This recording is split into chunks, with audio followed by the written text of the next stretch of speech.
Magandang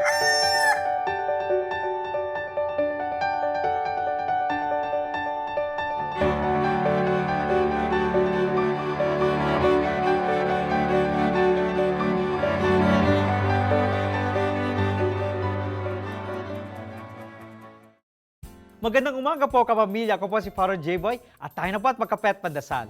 Masaya ang social media kapag UAAP ang pinag-uusapan sa laban ng Ateneo o Lasal. Sa basketball man o sa volleyball, makikita kung sino ang nasa panig ng azul o ng berde. Mag-UST man o UE, NU o UP, maraming mga komentaryo ukol sa kalabang paaralan ang magigisna ng mga taga-Twitter o Facebook. Minsan, nauuwi ito sa siraan.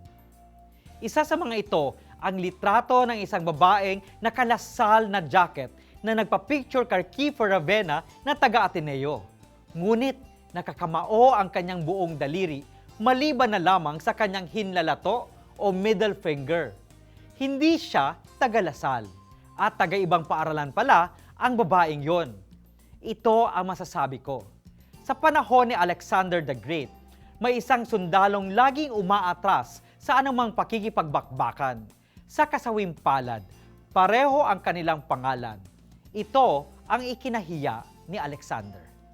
Isang araw, kinausap ni Alexander the Great ang sundalong kanyang kapangalan. Sabi niya, dalawa ang pwede mong gawin. Huwag ka nang sumali o palitan mo ang iyong pangalan. Sa makatwid, nakikita ba sa iyong pag-uugali ang dangal ng pangalang dinadala mo? Na isasabuhay mo ba ang paaralang iyong pinanggagalingan? Ipagdasal natin na naway hindi natin pinapahiya ang pangalan ng ating sarili o ng ating kinabibilangan. Magandang umaga po.